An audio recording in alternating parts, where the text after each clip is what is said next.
Un grupo de espíritus hombres fueron rescatados del Valle de los Suicidas y llevados al Hospital de Socorro en el plano espiritual María de Nazaret, donde fueron atendidos para devolverles tanto su dignidad espiritual como corporal, después de los daños autoinfligidos en el crimen más atroz que un ser humano puede cometer, el suicidio. Después de muchos esclarecimientos y terapias, les dieron de alta del hospital tras 3 años y les invitaron a conocer las demás dependencias que ahí había para su auxilio y cuáles eran sus funciones. Ahí nos quedamos. Y vamos a ver qué más información tienen que compartirnos. Acompáñenme a ver de qué trata el libro Memorias de un Suicida, parte 2.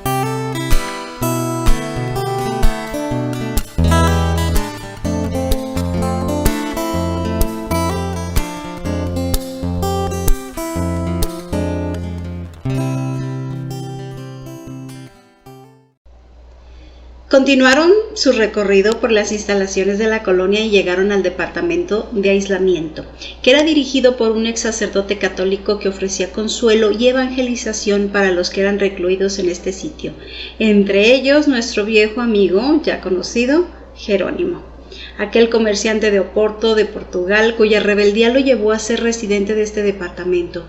De inmediato, al saber los demás que allí estaba su amigo, pidieron verlo y pidieron platicar con él.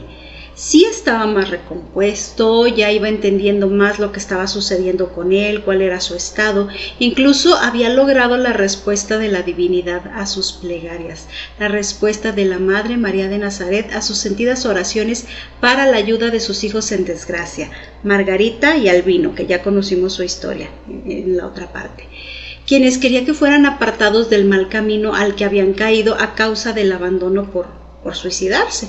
Como padre realmente le dolía, así que oró y oró todos los días hasta que sus ruegos fueron escuchados.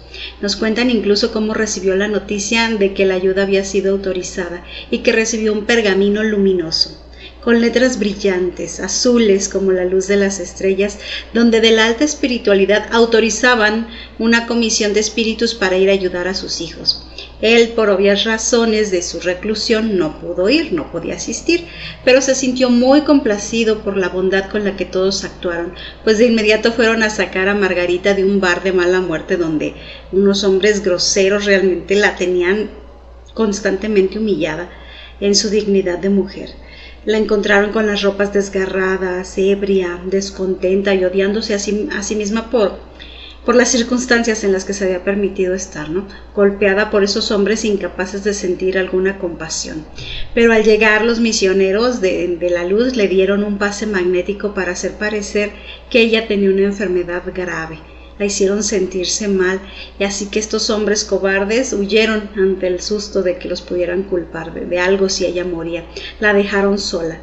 Después también los buenos espíritus inspiraron a un médico bueno, para que la llevara a un hospital, donde pasó 6 días inconsciente recibiendo ayuda tanto en lo espiritual como en el plano astral, como física, en el cuerpo que estaba intoxicado por tanto alcohol y tantas cosas, ¿no? Los amigos del mundo espiritual le dieron a Margarita esclarecimientos morales y religiosos que necesitaba para corregir su vida durante esos 6 días y la inspiraron para buscar reinventarse fuera de Portugal, para que se fuera a vivir a Brasil.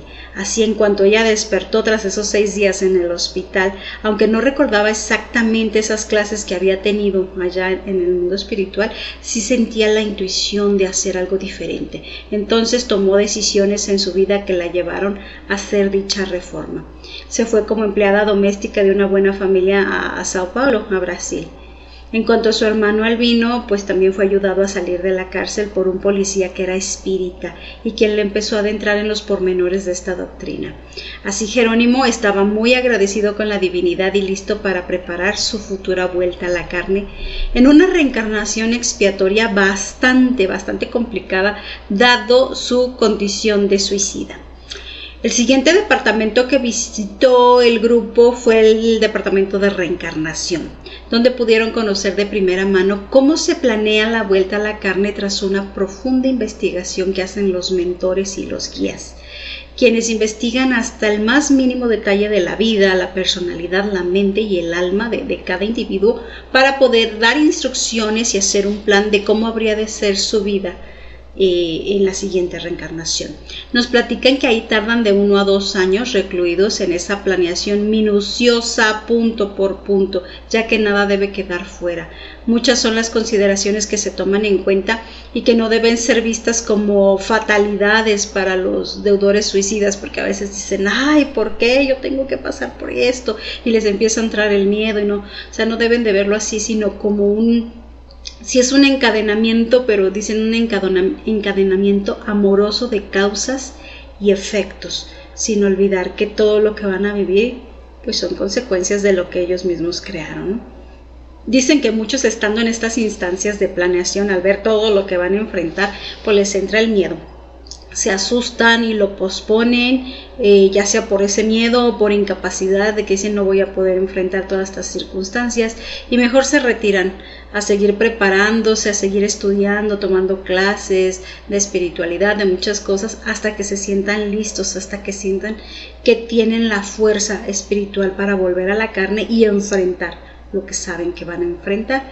Otros, pues la verdad no tienen esa oportunidad de decir, ay no, ¿saben qué? Ahorita no, espérenme tantito, porque están en condiciones tan graves de afectación del periespíritu, de la mente, que realmente les surge la expiación y regresan a la vida en cuerpos bastante lastimados, en vidas con expiaciones bastante fuertes, pero es la única manera de aligerarles su sufrimiento. También nos cuentan cómo cuando están en esta planeación escogen a los padres más convenientes para reencarnar.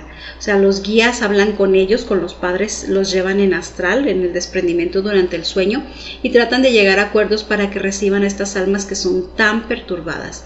Algunos por caridad cristiana, porque son buenos cristianos, los aceptan, y otros francamente se les impone por imposición divina, porque hay karmas, porque hay deudas que resolver entre unos y otros.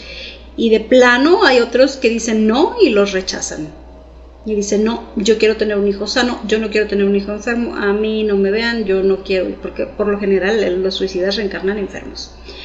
Van a ser reencarnaciones, vidas muy difíciles y los papás no los quieren. Ya cuando encuentran a alguien que sí los quiere, ya habiendo elegido un padre, hay un proceso que realizan que es la ligación del espíritu de la carne al óvulo fecundado o al feto. En un laboratorio especializado para este proceso reducen el tamaño del espíritu y lo llevan al vientre materno para que ahí la programación genética que ya trae el espíritu, la programación energética espiritual, vaya desarrollando el cuerpo con sus respectivas características, proceso mediante el cual el espíritu va profundizando en el olvido para que un suicida llegue sin, y como todos llegamos, ¿no? sin memoria. Para un suicida realmente sí es una dádiva divina que le den ese olvido, porque es un bálsamo para sus terribles sentimientos de culpa, que es lo que más los atosiga estando en el mundo espiritual, ¿no? Los recuerdos, los sentimientos de culpa. Entonces, olvidar todo eso les permite de alguna manera tener más oportunidad de salir adelante con su nueva reencarnación. Fueron esclarecimientos muy duros para ellos cuando vieron todo esto, lo que sucedía en el departamento de reencarnación, porque pues ahí podían ver el proceso que les aguardaba. Y aunque sí era muy impactante, también era esperanzador, pues deseaban con todas sus fuerzas tener la oportunidad de reparar sus faltas por la culpa que sentían, ¿no? Ellos también fueron invitados por el director del hospital como observadores a un grupo de investigación, es decir, un grupo de los que hacían todo el trabajo previo a la planeación de la reencarnación. Los investigadores, digámoslo así, ¿no? Que son responsables de hacer el expediente del suicida con sus méritos y deméritos y todo su historial. Este capítulo, llamado Cada uno según sus obras, es sumamente esclarecedor sobre la ley de acción y reacción, pues explican eso precisamente, cómo repercuten las acciones por nuestro libre albedrío en nuestro cuerpo. En caso de los suicidas, lo caótico que es este daño y por tanto lo caótica que va a ser la siguiente vida, desde hacer el planeamiento de qué condiciones llevará el cuerpo al renacer, si tendrá salud o más bien qué calidad de salud va a llevar, si nacerá mutilado o con alguna deficiencia, en qué tipo de familia va a nacer, cuántos años va a vivir, qué nivel de vibración mental tendrá, qué tanta energía tendrá cada órgano. Es tan minucioso el análisis que asombra, la verdad. Tiene cada quien su expediente con todos los pormenores, porque nada es por azar, acuérdense, nada es por casualidad, todo tiene un porqué. Todo debe ser meticulosamente planeado para que la expiación sea un éxito. Incluso el tiempo en el que se manda a reencarnar a la persona, al suicida, no es el mismo para todos. Por ejemplo, los más afectados, los que están más trastornados mental y espiritualmente, los que ni siquiera tienen interés alguno en educarse en las cosas del espíritu, casi los regresan de inmediato. Bueno, de inmediato para ellos son algún par de años, 2, 3 años, tampoco es que te mueres y inmediatamente regresas, sino un par de años más o menos, pero los regresan y los regresan con daños muy fuertes en el cuerpo. Pero comparado con los que se quedan a estudiar y a prepararse, pues sí, los que se quedan a estudiar llegan a esperar varias decenas de años para reencarnar, porque se están preparando. Además de, como ya habíamos comentado, no es sencillo tampoco encontrarles una familia que los acepte. A veces ellos están listos, pero tienen que esperar a encontrar una familia que los acepte. Ahí mismo en la narración nos cuentan cuando llaman a 2 posibles madres, las llevan en el astral, las entrevistan y no quieren y no aceptan tener hijos enfermos. Sin embargo, son mujeres deudoras, son mujeres que fueron malas madres o que practicaron abortos en vidas pasadas, y traer un hijo al mundo en esas condiciones es una oferta que les hace la espiritualidad para ponerse a mano, ¿no? Es un asunto verdaderamente complejo. Y bueno, después de ver todo esto, de saber cómo funciona cada departamento del Hospital María de Nazaret, el grupo de suicidas en recuperación recibe la oportunidad de regresar a la corteza terrestre, a su tan amado Portugal, como prueba, porque sí, tienen que poner a prueba su disposición a la reparación de sus actos, y están ahí durante algunos meses visitando sus hogares, sus familias, el lugar donde se quitaron la vida, y que sin duda representa uno de los momentos más difíciles de su recuperación, porque imantados por los recuerdos vuelven a caer en crisis, y suele ser de verdad un momento muy difícil para ellos, tanto que nuestro narrador Camilo Botelho, después de recomponerse de esa crisis, pide mejor que lo devuelvan al plano espiritual. Ya no quiere estar en la tierra, quiere regresar a la seguridad del hospital y de los amigos que ya había hecho allá. Pero la respuesta fue que no, que tenía que seguir con la prueba.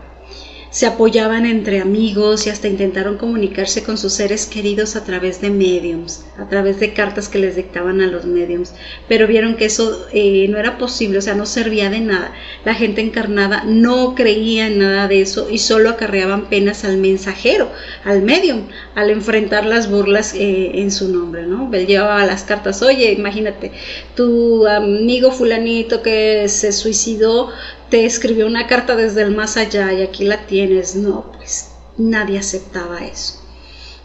Ellos quisieron dar comunicaciones mediúmnicas para advertir al mundo de los vivos sobre los peligros del suicidio y las consecuencias en el más allá, pero dice que tampoco los tomaban en serio, ni aún los mediums, ya que por lo general quien intentaba comunicarse con los espíritus quería más el lucro, quería más hablar de frivolidades, quería saber cosas, pues sí, frívolas del día a día, que no les interesaban los asuntos trascendentales del espíritu. Por esa razón ellos decidieron viajar a Brasil en busca de mejores mediums y mejores audiencias para poder hablar y comunicar cosas realmente importantes del espíritu. Para ese viaje fueron auxiliados en el traslado por los lanceros de la colonia espiritual, porque ellos, aún siendo espíritus, no dominaban este arte de volar como espíritus. Estaban muy densos, estaban muy metidos aún en la materia, entonces ellos todavía necesitaban medios físicos para ser trasladados. Entonces, de allá de la colonia espiritual dijeron, ok, vamos a ponerles un transporte que los lleve a Brasil, y los llevaron para buscar mejores mediums y alguien que los escuchara, ¿no?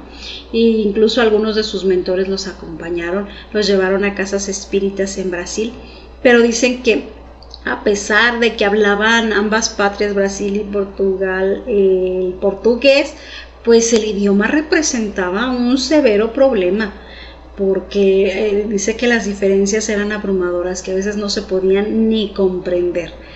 Parecía como si fueran idiomas diferentes. Entonces su ánimo iba y venía entre todas las emociones. A veces estaban tristes, a veces estaban felices, no sabían de bien a bien qué hacer con ese tiempo aquí en la tierra que tenían a prueba. Pero la ayuda de un médium amigo les sirvió de mucho, ya que él les orientó a hacer la caridad, puesto que la caridad, como lo sabemos, es la forma más rápida de reconfortar el alma, o sea, darte y ayudar a los demás. Así como espíritus se acercaban a los sufridores en los hospitales, en la calle, donde fuera, para inspirar buenos pensamientos a quien quisiera y pudiera percibirlos. Y eso vaya que les ayudó a sentirse útiles y a retomar el rumbo de su recuperación. Aunque no a todos, porque acordémonos que ellos estaban en una prueba en la corteza terrestre. Era su primer contacto con la corteza después de haber estado en el valle, después de haber estado en el hospital. Así que no todos pasaron de igual manera esa prueba. Uno en especial, Mario, aquel que ahorcó a su novia y luego se suicidó, el que iría a nacer sin manos, atraído e imantado por sus viejos vicios, decía ir a ayudar a la gente en lugares, pero eran lugares peligrosos, lugares de vicio con los que él sintonizaba, y poco a poco comenzó de nuevo a sintonizar con esos vicios, comenzó a tener desvaríos, comenzó a decaer en el ánimo, en la elevación que tenía que tener del espíritu, y todo lo que había ganado hasta el momento como que empezó a perderse. Y los amigos le decían, mejor ya no vayas a estos lugares. Y él decía, no, es que ahí también hay gente que hay que ayudar. Pero era pretexto. Recordemos que los espíritus que tienen algún vicio se acercan, por ejemplo, alguien que fumaba, se acerca a alguien que fuma porque se alimenta de esa persona, de los efluvios energéticos de esa persona. Entonces eso era lo que le estaba pasando. Realmente prueba muy, muy, muy difícil. Pero bueno, lograron pasar la prueba, volvieron después de algunos meses de misión acá en la corteza terrestre, volvieron a la colonia espiritual. Les prepararon una ceremonia tipo de graduación, por no encontrar una mejor palabra, pero como que les iban a dar ya de alta del hospital, ya que habiendo superado la prueba, ahora pasarían a otra etapa de regeneración, incluyendo el viejo Jerónimo también estaba ahí, que entre todos él ya se estaba preparando para su nueva reencarnación. Les comunicó que nacería de nuevo en Portugal como hijo de una familia rica, que tendría dinero y posibilidades, ya que su prueba requería de ello, su expiación. Él volvería a caer en la miseria y esta vez tendría que enfrentarla sin suicidarse. Además deseaba crear orfanatos y ayudar lo más posible a los hijos ajenos, ya que de momento pues él seguiría separado de los suyos propios, ¿no? Así un reducido grupo de suicidas en rehabilitación fueron trasladados a otro sitio. De este grupo inicial que rescataron del valle, que estuvieron ahí en el hospital, que hicieron la prueba, solo un grupo reducido logró el mérito de pasar a otro lugar para continuar con su educación, la colonia espiritual llamada Esperanza. Es una colonia especial para la reeducación moral y espiritual de los suicidas. Ahí los recibieron, los instalaron y ellos maravillados porque los edificios ahí realmente eran una joya. Las calles eran arboladas, los pastos verdes y con flores, o sea, muy diferente a los sitios en los que ellos habían estado hasta el momento, que en el hospital era todo pues muy limpio, muy correcto, pero era un hospital. y acá era una ciudad con toda la belleza que ellos se podían imaginar. Pronto les dieron la bienvenida, los llevaron a un auditorio, les hablaron de las clases que recibirían y les presentaron a sus nuevos maestros. Y vaya qué maestros. Eran cristianos devotos, almas evolucionadas a través de las probaciones continuas en la tierra. Eran almas defensoras siempre de la doctrina de amor del Maestro Jesús, con reencarnaciones, algunos de ellos en Egipto, otros en Grecia, otros en la Edad Media, en el mismo Jerusalén, en la época del Maestro, donde tuvieron que dar testimonio de fe con su vida. Uno de ellos, que es el que más recuerdo, Aníbal se llamaba, fue ni más ni menos que uno de los niños a los que el maestro les acarició la cabeza aquella vez que dijo: dejen que los niños se acerquen a mí. Una vivencia que sin duda marcó al alma de Aníbal, así se llamaba, haciéndolo seguidor del maestro para siempre en todas sus vidas, inspirándolo a dedicarse al cuidado de ellos, de los niños, de los adolescentes. Y dicen que por eso su forma física parecía un niño, un adolescente, que nunca hubieran imaginado que él así tan joven como se veía, pues fuera un maestro, y mucho menos con una trayectoria tan valiosa. Era un espíritu iluminado que ya se había ganado ir a otras esferas, a otras moradas felices del universo, pero que deseaba por voluntad propia trabajar ahí con los menos afortunados. Y nos comparten en el texto cómo fue que el Maestro Jesús le pidió incorporarse a esa labor con los legionarios de María. Es tan hermosa esa parte donde hablan de la trayectoria de Aníbal y el Maestro lo convoca a servir, que a mí la verdad leyendo se me salieron las lagrimitas. Y pues cuando eso pasa, para mí es señal de que debo leerles y compartirles textualmente esta parte, ¿no? Así que aquí les comparto la presentación de Aníbal, uno de los profesores de esta universidad tan excelsa en la colonia espiritual Esperanza. Y Aníbal, queridos hijos, este joven que conoció personalmente a Jesús de Nazaret durante sus sermones inolvidables a través de la sufrida Judea.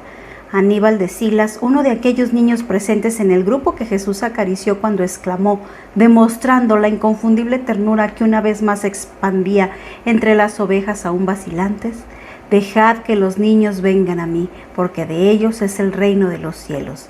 Aníbal, que os dará enseñanzas cristianas exactamente como las oyera del mismo Rabí, a quien ama con arrebatos de idealista, entusiasta y ardoroso, desde la infancia lejana, pasada, entonces en Oriente, dice que cuando el Señor enseñaba su hermosa doctrina de amor, surgían escenas explicativas de maravillosa precisión y encanto inefable a la visión del oyente de buena voluntad, explicando todo de manera inconfundible al imprimir en los arcanos del ser de cada uno el ejemplo que nunca más sería olvidado.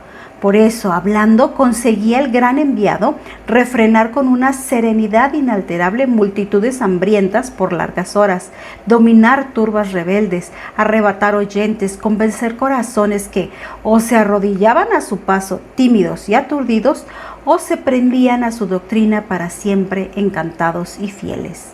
Los impíos, sin embargo, cuyas mentes viciadas permanecían desafinadas con las vibraciones divinas, no percibían nada, oyendo solo relatos cuyo sentido excelso no eran capaces de alcanzar, ya que traían las almas impregnadas del virus letal de la mala voluntad. Uno de esos cuadros o escenas, ciertamente el más bello, de cuantos el Maestro amado creó para instruir a sus ovejas descarriadas, el que lo retrataba en su gloria de un unigénito del Altísimo, bastó para que Saulo de Tarso se transformase en ardiente defensor de la doctrina redentora con que honró al mundo. Aníbal creció, se hizo hombre, sintiéndose siempre envuelto por las radiaciones del divino pastor, que nunca más se apagaron en sus recuerdos. Trabajó por la causa, repitió aquí y allí lo que oyera del Señor o de sus apóstoles, prefiriendo, sin embargo, instruir a criaturas jóvenes, acordándose de la dulzura indecible con que Jesús se dirigía a la infancia. Viajó y sufrió persecuciones, ultrajes, injurias, injusticias, porque era de buen gusto social criticar a los adeptos al Nazareno, ofenderles, perseguirles y matarles. Y una vez llegado a Roma se vio glorificado por el martirio. Por amor al enviado celeste, su cuerpo fue quemado en uno de aquellos postes de iluminación festiva en la célebre ornamentación de los jardines de Nerón a los 37 años de edad. Pero entre la tortura del fuego y el espanto del sublime testimonio, él, que se consideraba humilde e incapaz de merecer tan elevada honra, volvió a visualizar de nuevo las márgenes del Tiberíades, el lago hermoso de Genesaret, las aldeas simples y pintorescas de Galilea y de Jesús, evangelizando dulcemente la buena nueva celestial con aquellas arrebatadoras escenas que en la hora suprema se mostraban aún más bellos y fascinantes a su alma de adepto humilde y fervoroso, mientras su voz dulcísima repetía como el beso de la extrema unción que bendecía su alma, destinándole a la gloria de la inmortalidad. Venid a mí, benditos de mi Padre, pasad a mi derecha. Como enamorado sincero de la buena nueva del Cordero Inmaculado, esa será la enseñanza que os administrará, pues para él sois niños que todo lo ignoráis acerca de ella, y lo hará como aprendió del Maestro inolvidable, en cuadros demostrativos que os representen lo más fielmente posible el encanto que para siempre le arrebató y prendió a Jesús. Para especializarse en tan sublime nivel mental, le han sido necesarias al devoto Aníbal vidas sucesivas de renuncias, trabajos, sacrificios múltiples y dolorosas experiencias en el camino de su progreso, pues solamente así es posible desarrollar en las facultades del alma tan precioso don. Él lo consiguió, sin embargo, porque jamás en su corazón faltó la voluntad de vencer, jamás olvidó los días gloriosos de los sermones mesiánicos, el momento sempiterno en su espíritu en que sintió la diestra del celeste mensajero posándose sobre su frágil cabeza de niño. Para él, convite inolvidable: dejad que los niños vengan a mí. Aníbal venía siendo preparado desde eras lejanas para eso. Vivió en los tiempos de Elías, respetando el nombre del verdadero Dios. Fue más tarde iniciado en los misterios augustos de las ciencias en la antigua escuela de los egipcios. El respeto y la devoción al Dios verdadero y a la esperanza inquebrantable en el advenimiento libertador del Mesías divino iluminaban su mente desde entonces, entre antorchas de virtudes que nunca desaparecían. No obstante, después del sacrificio en Roma, trabajador e infatigable, renació de nuevo sobre la costra del planeta. Le seducía la voluntad poderosa e inflexible de seguir las pisadas del Maestro. Siguiendo sus divinas invocaciones, sufrió por eso nuevas persecuciones en tiempos de Adriano y se alegró con la victoria de Constantino. Desde entonces se dedicó particularmente al amparo y a la educación de la infancia y de la juventud. Sacerdote católico en la Edad Media, en más de una ocasión se convirtió en el ángel tutelar de pobres criaturas abandonadas, olvidadas por la prepotencia de los señores de entonces, convirtiéndolas en hombres útiles y aprovechables para la sociedad y en mujeres honestas dedicadas al culto del deber y la familia. Y tanto Aníbal se preocupó por la infancia y la juventud, tanto fijó sus energías mentales en aquellas caritas hermosas y dulces, que su mente imprimió en sí misma un eterno rostro de adolescente gentil, pues como veis, se diría que aún es el niño acariciado por el Maestro Nazareno en Judea hace casi 2000 años. Hasta que un día glorioso para su espíritu de siervo fiel y amoroso, una orden dictada bajo las altas esferas de la luz como gracia concedida por tantos siglos de abnegación y amor, llegó. Ve, Aníbal, y ofrece tus servicios a la legión de mi madre. Socorre mis enseñanzas que tanto aprecias a los que encuentres más carentes de luces y de fuerzas, confiados a tus cuidados. Piensa preferentemente en aquellos cuyas mentes han desfallecido bajo las penas del suicidio. Les entregué desde hace mucho a la dirección de mi madre, porque solo la inspiración maternal es lo bastantemente caritativa para levantarles hacia Dios. Enséñales mi palabra, despiértales, recordándoles los ejemplos que dejé a través de mis lecciones.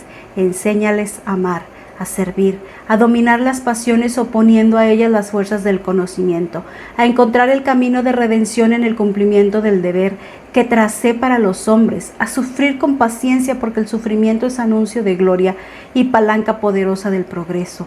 Ábreles el libro de tus recuerdos. Recuerda cuando me oías en Judea e ilumínales con la claridad de mi evangelio, pues solo es eso lo que les falta. Y aquí le tenéis, queridos hijos, Modesto, pequeñito, como un adolescente, pero tocado por la llama inmortal de la inspiración que le une a la bondad del Maestro excelso. A él os confío. Y así, las trayectorias espirituales de los demás maestros no se quedan atrás. Había uno que había sido discípulo de Simón Pedro, del apóstol Pedro, y otro grande que había sido filósofo de Grecia. O sea, maestros con M mayúscula, no cualquier cosa.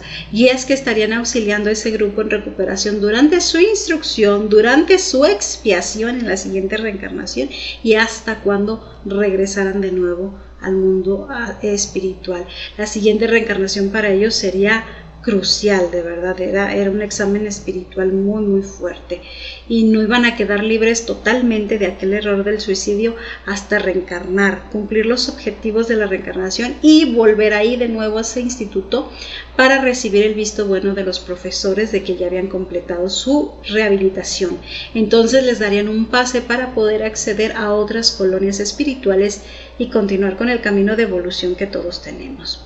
Dicen que no menos de 100 años de trabajo les aguardaban aún para llegar a ese punto. O sea, 100 años. Si trabajas bien 100 años mínimo, te atrasas al cometer el grave error del suicidio.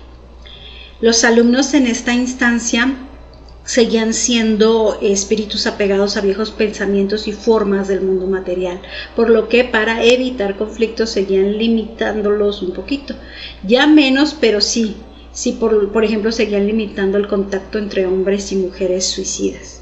Se veían de vez en cuando en alguna convivencia, pero los tenían separados, porque entre ellos tenían que aprender a tratarse de una manera diferente, con mucho respeto. Les pedían incluso que olvidaran que en la tierra fueron hombres o mujeres, que ahí no había pasiones carnales, que allí todos eran espíritus, todos eran hijos de Dios, espíritus descarriados que estaban en recuperación. Entonces también tenían mucho cuidado en esa parte, ¿no?, de la convivencia.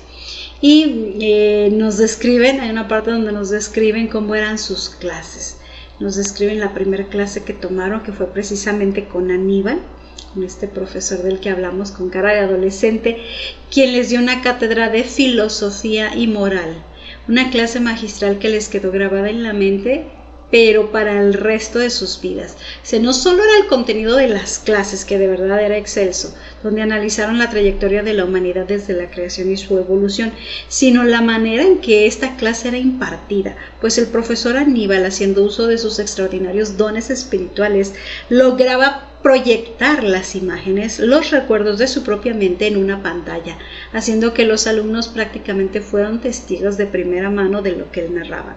De esa manera, conmovidos, conocieron al Maestro Jesús por los recuerdos del profesor, lo vieron predicar en Jerusalén, lo siguieron durante su peregrinar en la tierra. También recibieron clases de autoconocimiento, una clase que es indispensable para poder avanzar, con un profesor que les hacía viajar a lo más oscuro de sus almas. Hasta miedo le tenían a esa clase, miedo le tenían a ese profesor, pero era, como lo dije, era necesario conocerse a sí mismos, aún en lo más íntimo y en lo más vergonzoso del ser. Era una limpieza profunda para poder construir y edificar sobre cimientos seguros en su personalidad. Una vez instruidos en ello, también recibieron clases de lo que llaman ciencia universal, el conocimiento secreto del universo que solo los iniciados, los iluminados tenían sobre la vida del universo, pero que desde hacía tiempo, por instrucción directa del Creador, así lo dicen, por instrucción directa del Padre, había sido abierto a todos los espíritus en general. Todos tenían que ser instruidos en ciencia universal. Claro, de forma gradual, de acuerdo al nivel de conciencia que cada espíritu tenga. Y esto era como estrategia para combatir los males que generaba la ignorancia y la maldad, la oscuridad en planetas como el nuestro. La enseñanza de la ciencia universal comenzaba en la Tierra, con la espiritualidad incipiente que tenemos aquí, incluso las religiones. pero iba a continuar en el plano espiritual. Allá continúas estudiando esas clases en esas universidades. Y si eso les enseñaban a los suicidas, o sea, nada más imagínense lo grandes y gloriosas que son esas enseñanzas a otros espíritus más esclarecidos en otras colonias espirituales más evolucionadas. Aunque también nos dicen que completamente solo el Maestro Jesús y los espíritus ya puros, como los ángeles, como los arcángeles, tienen el pleno conocimiento de esta ciencia universal, o sea, saben absolutamente todo. Con esas clases, el grupo de amigos suicidas que venimos siguiendo vieron imágenes desde la creación de la Tierra, la evolución del planeta, la vida en él, pero imágenes reales. O sea, reales, que el profesor con un gran poder mental y magnético extraía del archivo contenido en el éter, le llama, o como otros también le llaman el akasha, el plano etérico, donde se guarda toda la información de lo vivido. Y realmente eran imágenes majestuosas que decían nuestros amigos que verdaderamente cautivaban, o sea, la formación de las montañas, los desastres geológicos o climáticos, todo lo estremecedor de aquellos tiempos. Ver toda esa magnificencia solo les hacía sentir más admiración por el Creador. Estudiaron el alma humana también, todo lo referente a ella, la vida, la reencarnación, y hicieron prácticas. Era una parte importante de su educación, las prácticas. O sea, sí está bien la teoría, pero tenían que probar y poner en práctica todo lo que estaban aprendiendo. Para ello asistieron a su viejo hogar allá en el Hospital María de Nazaret, o fueron a la corteza terrestre a hacer observaciones. Dice que fueron a hacer observaciones de cómo se desprendía el espíritu del cuerpo, ya sea en el astral durante el sueño o en la muerte, incluso en el aborto, cómo se desprendían los espíritus, cómo se daba todo este suceso. Fueron incluso a los cementerios a ver a los espíritus que estaban todavía imantados a su cuerpo, a los suicidas también. Eran parte de las prácticas y eran recuerdos muy dolorosos, a veces les movían y les llevaban incluso hasta crisis, ¿no? Los llevaron también cuando estuvieron listos al Valle de los Suicidas, a examinar y apoyar a los que ahí sufrían, que eso era una prueba fuertísima, porque pues también les trae recuerdos de cuando ellos estuvieron ahí, y dicen que pues podían hacer muy poco, ¿no?, por estas almas, porque están totalmente perdidos en sus propios sufrimientos. Otra práctica que también hacían era poder comunicar a través de los mediums, pasar información sobre el más allá, y dice Camilo que de ahí le surgió la idea de hacer este libro, ¿no? En general nos cuentan que las materias que tomaron en esta universidad en la Colonia Espiritual Esperanza era génesis planetaria o cosmogonía, prehistoria, la evolución del ser, la inmortalidad del alma, la triple naturaleza del alma, las facultades del alma, la ley de las vidas sucesivas o reencarnación, medicina psíquica, magnetismo, nociones de magnetismo trascendental, moral cristiana, psicología, civilizaciones terrenas, clases del Evangelio. Clases del Evangelio eran maravillosas. En una de estas clases, creo que era la de autoconocimiento, uno de los estudiantes llamado Amadeo Ferrari, brasileño, durante un ejercicio compartió las oscuridades de su vida, las cuales pues le avergonzaban terriblemente, como a todos los que estaban ahí. Tenía mucho miedo de compartirlo, de sacarlo a la luz todo, pero con la ayuda del maestro y un aparato que le conectaban a la cabeza, pronto sus recuerdos se iban plasmando en una pantalla, así que todo el mundo los iba a ver. Todo sobre una vida pasada, no la inmediata, no la que tenía ahí, sino una anterior, donde él había sido traficante de esclavos y los maltrataba cruelmente. Culpable de muchas desgracias, se suicidó para evadir una enfermedad que le aquejaba, y en el más allá fue asediado por sus víctimas, hasta que una de sus víctimas, uno de sus esclavos, habiéndolo perdonado, lo ayudó a salir de la oscuridad del Valle de los Suicidas. Y a pesar de la vergüenza que sentía Amador de compartir todos estos detalles, pues vaya que él era liberador. Estos ejercicios le servían mucho para liberar culpas, pues era como sacar la basura de adentro para hacer una limpieza profunda. Ahí el profesor aprovechó para explicarles que en Brasil muchos de los esclavos que sufrieron ese martirio fue por voluntad propia, que ellos pidieron expiar de esa manera sus errores del pasado, pues muchos habían sido antiguos romanos que bajo los auspicios del poder de Roma habían masacrado a miles de cristianos. O sea, como ya lo sabemos, nada es por casualidad, todo tiene un porqué dentro de la justicia divina. En el caso de Amadeo Ferrari, aquel hombre que le sacó del Valle de los Suicidas, el que también había sido su esclavo, ese también estaba expiando faltas como antiguo romano.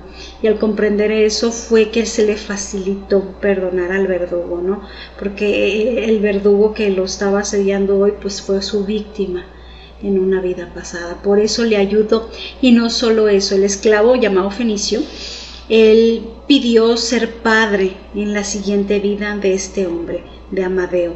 En esa vida regresaron a Italia, regresaron a Roma, a su antigua tierra, y fue padre de él en esa existencia, donde después terminaron yéndose a vivir a Brasil. Y ahí desafortunadamente Amadeo pues volvió a sucumbir ante el suicidio y ahora pues estaba ahí. Años de preparación en esa universidad espiritual, para estos hombres que los ayudaron a practicar la caridad, les ayudaron a reconstruir el espíritu, les ayudaron a, no sé, formar nuevas ilusiones para una nueva vida. Incluso hacían prácticas de escritura, escribían artículos para ser comunicados mediante los mediums a las personas de la corteza terrestre, las personas que vivimos aquí. Todo eso logró sensibilizar sus almas y fortalecer su fe, que ahora se mostraba ansiosa de dar un testimonio de lo aprendido regresando a la tierra a completar la expiación. Pero ahora iban preparados con la imagen del Maestro Jesús bien tatuada en el alma y el ejemplo vivo de su ser inspirándoles.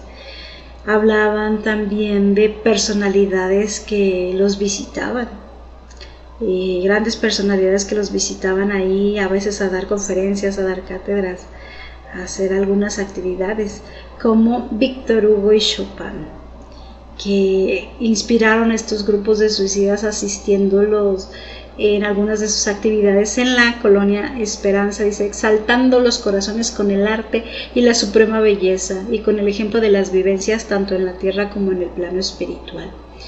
Dice que también un día tuvieron la fortuna de recibir las visitas de parientes y amigos desencarnados, esposas, esposos, padres, hijos. Muchos encuentros se dieron para alimentar los viejos afectos. Camilo vio a su padre, a su madre y a su esposa, quienes le dieron consejos y abrazos, y todo eso en escenarios iguales a los recuerdos de su hogar, réplicas casi exactas que vivificaron desde sus recuerdos en la explanada del parque.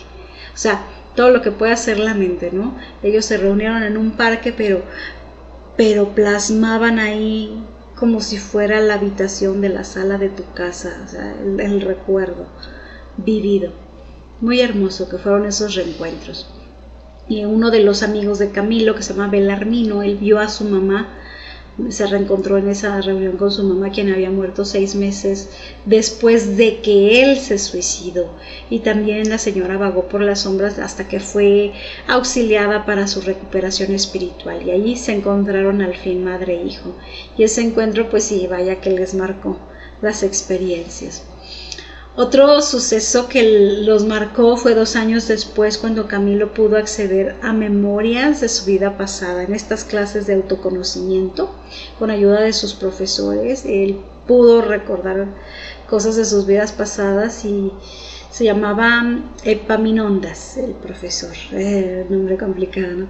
Epaminondas, quien dirigía el ejercicio. Lo llevó al escenario, le puso el aparato y pronunció las siguientes palabras. Luego Camilo entró en trance y pudo empezar a recordar. Le dijo: yo te lo ordeno, alma creada para la gloria de la elección en el seno divino. Vuelve al punto de partida y estudia en el libro que traes dentro de ti misma las lecciones que las experiencias proporcionan, y contigo misma contigo misma, aprende el cumplimiento del deber y el respeto a la ley de aquel que te creó. Traza después tú misma los programas de rescates y edificación que te convienen, para que a ti misma debas la gloria que tienes que construir para alzar vuelos redentores hasta el seno eterno de donde partiste. Y dicho esto, Camilo entró en trance, su mente se turbó y entró a los recuerdos de una vida muy antigua, una vida en el año 33 de la era cristiana. ¿Le suena? Una vida en Jerusalén, donde siendo un hombre sin rumbo, un sirviente, un vividor, apoyó a liberar a Barrabás y condenar al maestro. Ese día del Calvario, donde el sol caía con aplomo. Camilo sufrió en la actualidad en su conciencia al estar recordando esto.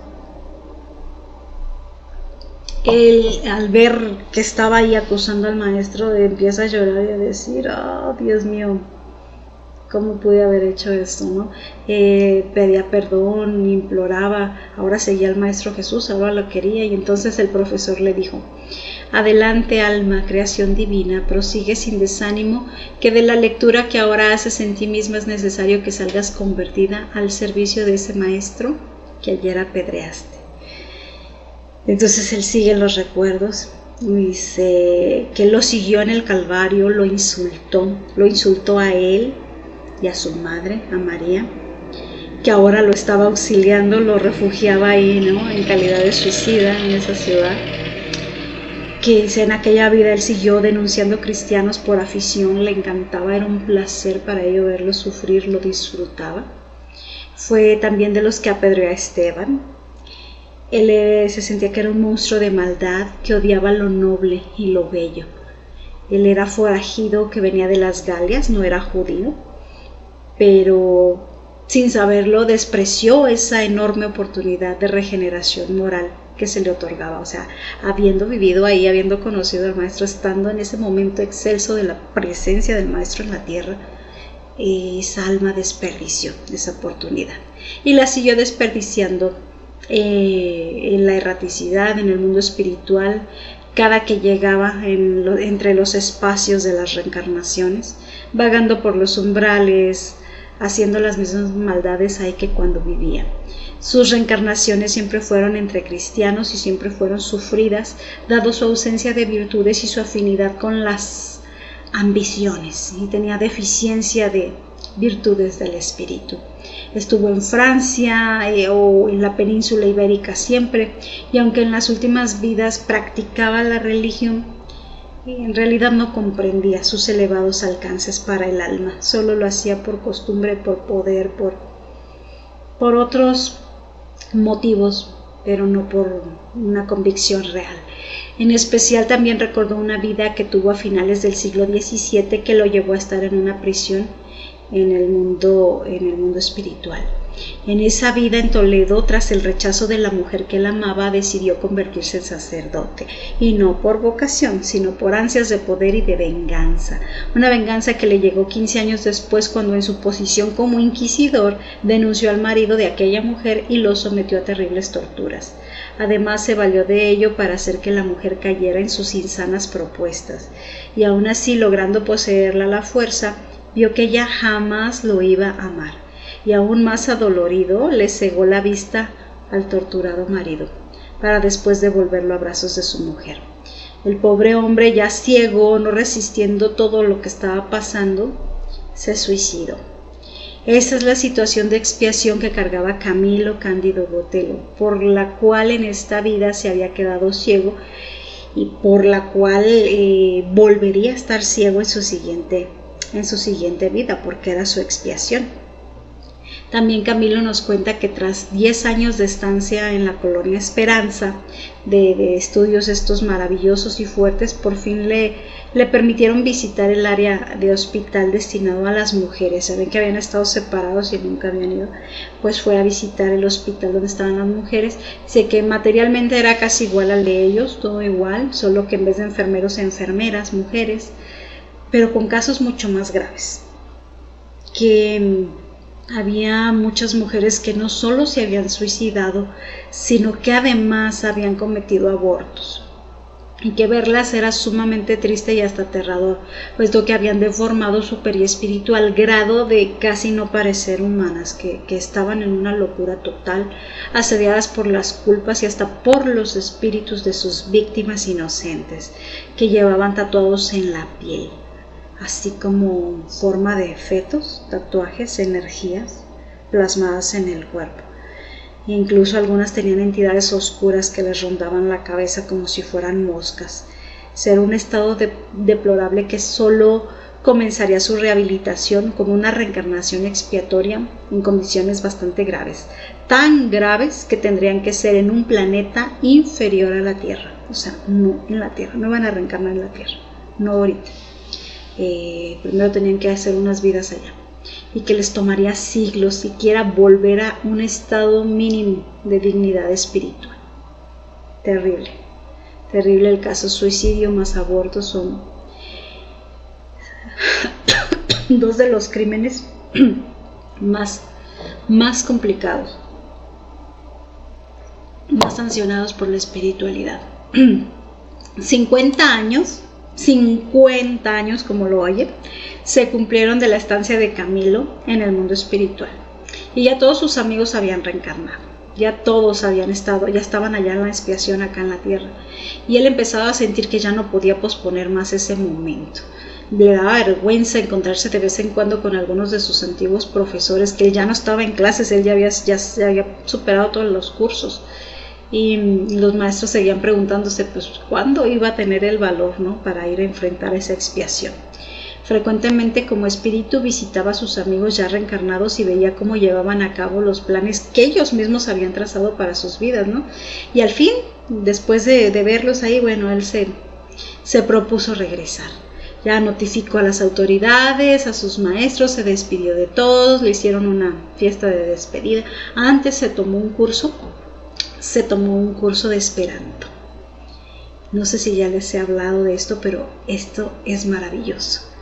Resulta, y esto me da una emoción, resulta que hay un lenguaje universal que se habla en todos los planetas, en todos los seres que llevan dentro de sí el ejemplo del Maestro Jesús y que siguen la doctrina del Maestro, que le podemos llamar, o que aquí le llaman, un humanismo fraterno, digámosle así. Y este idioma, dice, se trata de que todos hablemos un idioma y nos unifiquemos en el amor, y todos los seguidores del Maestro, y este idioma se llama Esperanto. Esperanto, algún día todos hablaremos ese idioma, pero algunos dicen que en el mundo espiritual, cuando hemos estado allá, ya lo hemos estudiado y está ahí guardadito en el espíritu tiene el recuerdo. Como Camilo hizo su planeación de su siguiente vida, iba a ser medium, por todo lo que estudió y trabajó ahí. También sirvió de enfermero en sus últimos días allí en el hospital, como 12 años sirvió de enfermero, y lo prepararon para ser medium en su siguiente reencarnación, y le iba a servir de mucho aprender este idioma. Entonces fue y se matriculó para aprender Esperanto. Y era uno de los edificios más maravillosos, hermosos, llenos de luz, increíble. Y ahí se daban festivales de arte, de música. Asistían grandes personalidades que les decía, como Víctor Hugo, como Chopin, compañías de teatro, de danza, de baile, que todos iban, pero todas las obras y todo lo que se exponía ahí era en Esperanto. Eran prácticas de este lenguaje maravilloso, que tengo tanta curiosidad de conocer. Me encantó eso, ¿no? Entonces, antes de Camilo volver a la carne, dijo, yo creo que va a ser bonito o interesante aprender este idioma. Entonces aprendió el idioma y luego ya preparó su nueva reencarnación. Dentro del plan que él hizo, estaba contemplado que a los 40 años él iba a quedar ciego y iba a fallecer a los 60, o sea, iba a vivir 20 años así, ciego, y pues tenía que pasar esa prueba, ¿no? Era complicado. Él hubiera querido él hubiera querido nacer con alguno sobre todo con su amigo Mario, el que nació sin los brazos. Fue a visitarlo, lo vio como bebé, sin brazos, indefenso, en una posilga, le llama él, en una casa muy pobre. Él nació y su madre no lo quiso, la madre lo regaló al verlo todo deforme. Se lo regaló a una señora, le dijo, ten, yo te voy a dar para que lo mantengas, pero quítamelo, ¿no?, de la vista. Lo vio sufrir ahí, enfermo, y dijo, cómo quisiera nacer como su hermano para ayudarlo. Pero esas dádivas que a veces le conceden un espíritu, decir, es que quiero nacer como hermano de tal persona para ayudarlo, a cualquier espíritu normalmente los dejan venir en esas misiones, pero los suicidas no tienen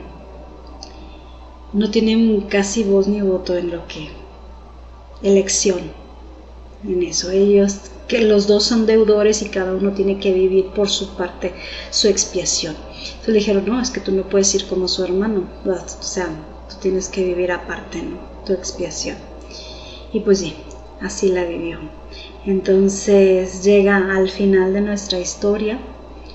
No nos dice ni dónde ni cómo reencarnó ni nada, pero nos regala unas palabras al final, unas palabras que sentía que nacían desde lo más profundo de su alma para decírselo a sí mismo ante esta prueba que estaba por vivir, ¿no?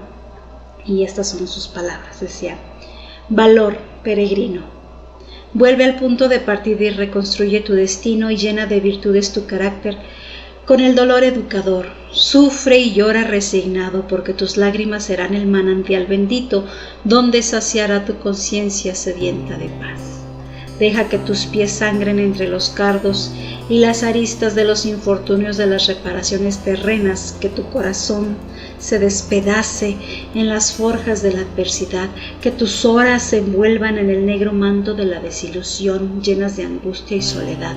Pero ten paciencia y sé humilde, recordando que todo eso es pasajero y que tiende a modificarse con tu reajuste a las sagradas leyes que infringiste.